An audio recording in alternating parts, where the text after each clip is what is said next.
O mito de Ixion, sob muitos aspectos, é comparável ao de Tântalo, se bem que expresse seu tema comum através de imagens muito distintas, agregando ao tema uma variação muito importante.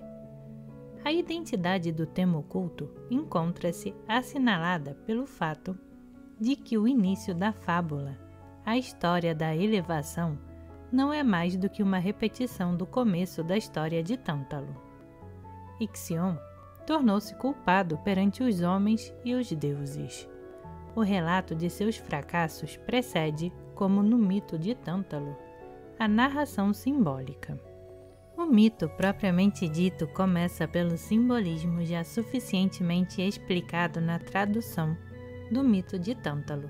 Ixion foge dos homens e refugia-se no Olimpo, onde é amigavelmente acolhido por Zeus, que o convida a permanecer junto dele, na região sublime. Ixion, depois de um período de queda, é purificado graças a seu arrependimento, passando por um período de elevação. Esta, porém, não poderia durar muito, pois seu arrependimento não é suficientemente sincero, como mostra a sequência de sua história. Esquecido de sua posição perante a divindade, símbolo da qualidade ideal, ele acredita-se um ideal real entre os ideais simbólicos e reprime sua fraqueza humana, cuja compreensão faz dele o amigo das divindades, aquele que ama ativamente o ideal e quer realizá-lo no limite de suas forças. A culpabilidade insuficientemente espiritualizada, parcialmente recalcada, transforma-se em vaidade, e a vaidade de Ixion exprime-se de uma maneira bastante audaciosa. Seu esquecimento o leva a apaixonar-se por Hera, o que o faz conceber secretamente o projeto de roubá-la de Zeus. Alimenta a esperança de poder enganar o espírito.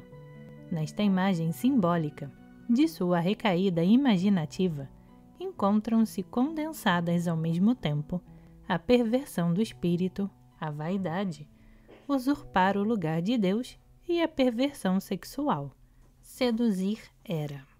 Todavia, o simbolismo é ainda muito mais complexo, o que exige, para compreendê-lo em toda sua profundidade, que nos detenhamos um instante com o objetivo de elucidar a situação psicológica que o sustém. Hera é o símbolo do amor sublimado, mesmo sob seu aspecto perfeitamente objetivado e assexual, a bondade. Ixion espera poder possuir a sublimidade perfeita enganando Zeus, quer dizer, entregando-se à exaltação do desejo corporal. Este é exatamente o erro de Tântalo. No entanto, há uma diferença bastante interessante. O desejo de Ixion de possuir Hera, símbolo da bondade, é acompanhado do desejo sexual. No mito de Tântalo, ao contrário, parece que a exaltação em relação à sublimidade é contrastada pelo apetite insaciável dos desejos terrestres, proveniente antes da pulsão nutritiva que da pulsão sexual. É um fato psicológico incontestável que a deformação nervosa representada neste primeiro grupo de heróis míticos não é de forma alguma caracterizada prioritariamente pela exaltação da nutrição amplificada, preocupação dirigida às posses, dinheiro e posição social. Esta forma de exaltação certamente existe também na imaginação do nervoso, encontrando-se na vida real condenada ao fracasso, dada sua incapacidade em mobilizar a energia que permanece sendo parcialmente absorvida pela exaltação idealista. É patente que a luta pelo êxito exterior no plano social exige um constante esforço, talvez até bastante banal, mas, em todo caso, impossível ao nervoso, cuja energia encontra demasiadamente enredada pelos conflitos intrapsíquicos. O apetite exaltado pelo sublime, quando se excita em função de convulsões extenuantes, não deixa ao nervoso absolutamente nenhuma outra escolha senão cair, no que concerne ao esforço de realização, na aventura sexual em maior ou menor grau, igualmente inibida e impotente. Esta situação psicológica obriga-nos a admitir que, no que concerne às dificuldades da luta ascética contra a tentação, inclusive no mito de Tântalo, o simbolismo da fome e sede insaciáveis estende-se também aos desejos de ordem sexual, de tal modo que, em relação à identidade do sentido oculto, a diferença entre as imagens empregadas nos mitos de Ixion e de Tântalo é apenas secundária. Tal como no mito de Tântalo, os deuses não são vítimas da ambiguidade do herói. Não são enganados. Podem perceber os desejos ocultos. Isso significa que a qualidade sublime não pode ser subvertida em perversão. Por mais secreta e puramente imaginativa que seja essa transformação em seu início, sem que, por vias psiquicamente legais, o castigo não esteja já em vias de preparação. O primeiro passo dado em direção às inclinações perversas já prepara o início da queda. Graças à sua legalidade, esse encadeamento aparecerá no mito como se tivesse sido preparado pela divindade. Mas o mito não deixa de colocar em relevo a paciência da divindade, isto é, a influência da elevação real sobre a qual Ixion se mostrou capaz de realizar e que continuará sendo exercida enquanto a força da alma não estiver totalmente destruída. O castigo final permanece pendente enquanto a implicação perversa não se tenha tornado decisiva.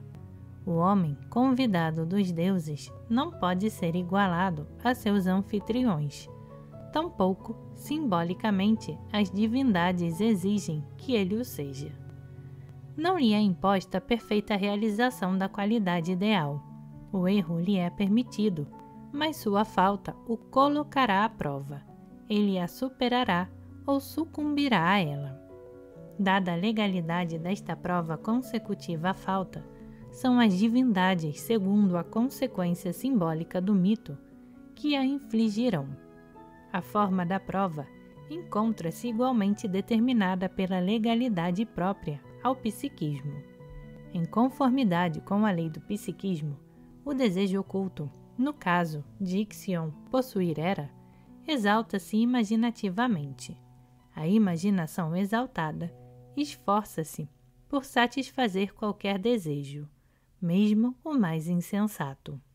Mas o objetivo desejado só é possuído sob a forma frustrada de uma imagem onírica. Trata-se de uma satisfação irreal, cujo objeto poderia ser qualificado como nebuloso, estar nas nuvens. O mito simboliza este fato psíquico ao narrar que as divindades modelam com uma nuvem uma fantasia à imagem de Hera e enviam-no a Ixion. O fantasma de Hera representa o estado psíquico de Ixion, sua exaltação idealista, inseparável de sua exaltação lúbrica. A pretensão, vaidosamente impúdica, não aparece ainda senão sob seu aspecto risível, como toda perversão parece sê-lo, no início, antes de desvelar seu lado aterrador. Para escapar desse desdobramento próprio à legalidade, Ixion deveria despertar de seu estado doentio, deveria compreender que o objeto de seu desejo é tão somente um fantasma, que é realmente impossível possuir Hera, fazer da deusa, símbolo da pureza, o objeto de seus desejos impuros. Ele não deveria contentar-se em possuir o fantasma da sublimidade, mas esforçar-se para alcançar a realização parcial do ideal inacessível, o que só pode ser feito através da sublimação de seu desejo impuro. Mas o miserável, ao invés de despertar, sucumbe diante da prova, abusa da imagem de Hera. Isto é, longe de dissolver o emaranhado ambivalente de sua ambição falsamente sublime, ele exalta seu estado impuro, dando livre curso à sua imaginação sacrílega. Ixion, entretanto, não é levado a sério por seus magnânimos anfitriões. Ele não é punido, uma vez que seu erro é ainda uma presunção puramente imaginativa. Zeus, o espírito, permanece inclinado à indulgência, enquanto o desencaminhado não comete a falta decisiva, a transformação da imaginação impura em alucinação triunfante, que confunde o devaneio da satisfação sonhada com a realidade. Como se não bastasse, o profanador insensato não tarda a persuadir-se de que é realmente o preferido de Hera. Isto é, sua inconfessável impureza culpada transforma-se em vaidade megalômana, que o faz acreditar gozar da perfeita sublimidade. Ixion vangloriza-se por toda parte de ter seduzido a esposa de Zeus, de ser aquele que soube enganar o espírito. Orgulha-se de ser o mortal que recebeu os favores da deusa. Pensa haver suplantado o Senhor dos deuses. Acredita-se, pois, superior à divindade. Ante a presunção dessa vaidade levada a seu limite, a cólera do Deus ofendido é despertada. O culpado é precipitado do Olimpo para o Tártaro, da região sublime para o tormento da vida subconsciente. O mito mostra-o firmemente preso por serpentes a uma roda em chamas que gira perpetuamente. O castigo infligido não é um fato que simplesmente se adicionaria à loucura do crime. Ele é tão somente sua representação simbólica. Um instrumento de tortura, a roda que gira, mostrando a cabeça do supliciado ora em cima, ora embaixo, é o novo indício do círculo perverso das elevações e quedas incessantes, e de sua consequência inelutável, a impotência. A rotação da roda fazendo girar a cabeça é símbolo da loucura, expressão da punição do culpado e da deformação do espírito que vai da exaltação imaginativa ao delírio. A causa da loucura, o que faz girar a cabeça do culpado, é o aprisionamento à roda por serpentes, portanto, pela vaidade. O suplício é intensificado pela incandescência da roda.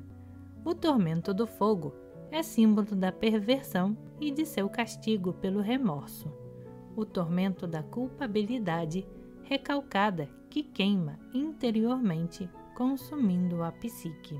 Certamente, a depravação sexual desempenha um grande papel em todos os estados de deformação psíquica, mas não é, entretanto, seu fator mais importante, sendo apenas uma forma específica da queda.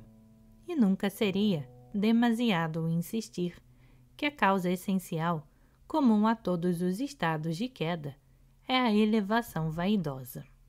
O contraste entre ascensão e queda não é vivido somente sob a forma de elevação e baixeza, mas também sob a forma de sentimentos de prazerosa frivolidade e angústia pesarosa. Ora, a enganosa ascensão vaidosa é desprovida de sentimento de elevação. É uma convulsão que acarreta a queda.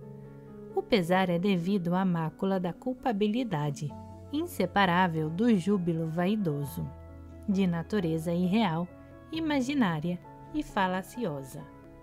Na perversão sexual, a culpabilidade pesarosa liga-se à queda, vivida como diametralmente oposta à elevação espiritual.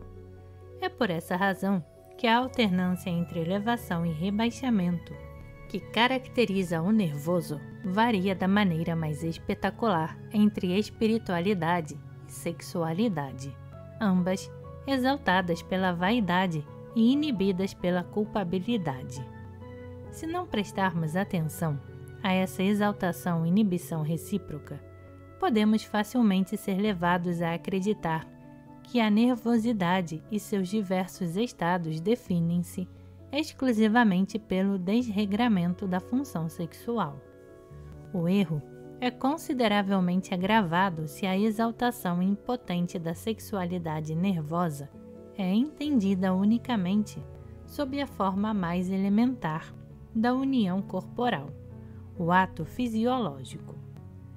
Desenvolvida de forma sadia, a sexualidade humana inclui a união da alma, o amor.